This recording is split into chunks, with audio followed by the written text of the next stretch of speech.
बसपा ने इन सीटों पर नियुक्त किए प्रभारी। बसपा के इस कदम से इंडिया गठबंधन की बढ़ सकती हैं मुश्किलें। बसपा ने किन सीटों पर सौंपी किसको जिम्मेदारी? मायावती जल्द जारी करेगी उम्मीदवारों की लिस्ट। चलिए दोस्तों, इन सारी खबरों को बड़े विस्तार से जानते हैं और आप लोगों से विनम्र निवेदन है, चैनल को सब्सक्राइब करें, बेल आइकन जरूर दबाएं क्योंकि मेरे आने वाली वीडियो का लिंक सबसे पहले आपको मिलेगा। चलिए आगे बढ़ते हैं। उत्तर प्रदेश में लोकसभा चुनाव के लिए बहुजन समाज पार्टी ने मुरादाबाद, अमरोहा, सहारनपुर और पीलीभीत लोकसभा सीट के लिए 4 संभावित मुस्लिम उम्मीदवारों को अपना प्रभारी नियुक्त कर दिया है और बसपा के इस कदम से इंडिया गठबंधन की मुश्किलें बढ़ गई हैं और अलायंस ने के लिए मुश्किलें पैदा हो सकती हैं और इंडिया अलायंस मुस्लिम वोटरों को लेकर अभी भी आश्वस्त दिखाई दे रहा था। हालांकि बसपा के इस कदम से उनकी राह मुश्किल होती दिख रही है और बसपा ने जिन 4 मुस्लिम सीटों पर प्रभारियों का ऐलान किया है वे 4 सीटें पश्चिमी उत्तर प्रदेश के रोहिलखंड क्षेत्र में है और जहां मुस्लिमों की आबादी 20 से 40% है। बसपा ने डॉक्टर मुजाहिदीन हुसैन को अमरोहा सीट, इरफान सैफी को मुरादाबाद, अनीस अहमद खान उर्फ फूल बाबू को पीलीभीत और माजिद अली को सहारनपुर लोकसभा सीट का प्रभारी बनाया है। माजिद अली को प्रभारी बनाकर बीएसपी ने सहारनपुर से अपने मौजूदा सांसद हाजी फजलुर रहमान का टिकट काट दिया है। साल 2019 में हाजी फजलुर रहमान ने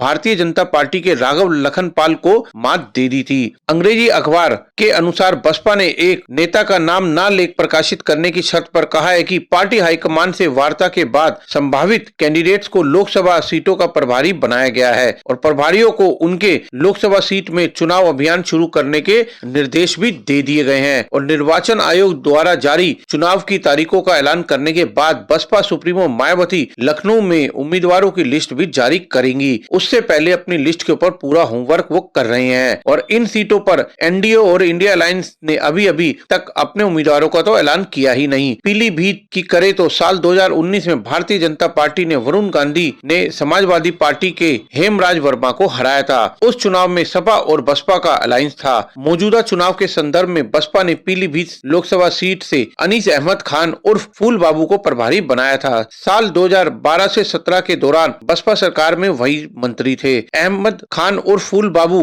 बीसलपुर के 4 बार के विधायक रह चुके हैं। सहारनपुर लोकसभा सीट पर बसपा प्रभारी नियुक्त किए गए हैं और माजिद अली के बारे में दावा है कि देवबंद क्षेत्र में मुस्लिमों का प्रभाव है। उनकी पत्नी तस्नीम बानो को सहारनपुर पूर्व जिला पंचायत अध्यक्ष हैं। मुरादाबाद में बसपा ने इरफान सैफी को प्रभारी नियुक्त किया है और वह ठाकुर द्वारा नगर पंचायत के चेयरमैन भी हैं। उन्होंने साल 2023 में नगर निकाय के चुनाव में सपा उम्मीदवार इरफान अंसारी को हरा दिया था। अमरोहा में बसपा ने पेशे से डॉक्टर माजिद हुसैन को प्रभारी बनाया है और उनकी पत्नी दासना नगर पंचायत अध्यक्ष हैं। साल 2019 में अमरोहा लोकसभा सीट पर बसपा के दानिश अली ने बीजेपी की कंवर सिंह तंवर को हराकर अमरोहा सीट जीती थी। हालांकि दानिश को बसपा ने बीते साल पार्टी से निष्कासित कर दिया था। माना जा रहा है कि अमरोहा से कांग्रेस दानिश अली और मुरादाबाद से सपा एसटी हसन को प्रत्याशी बना सकती है और अभी तक इन सीटों पर सपा और कांग्रेस ने ऐलान नहीं किया है।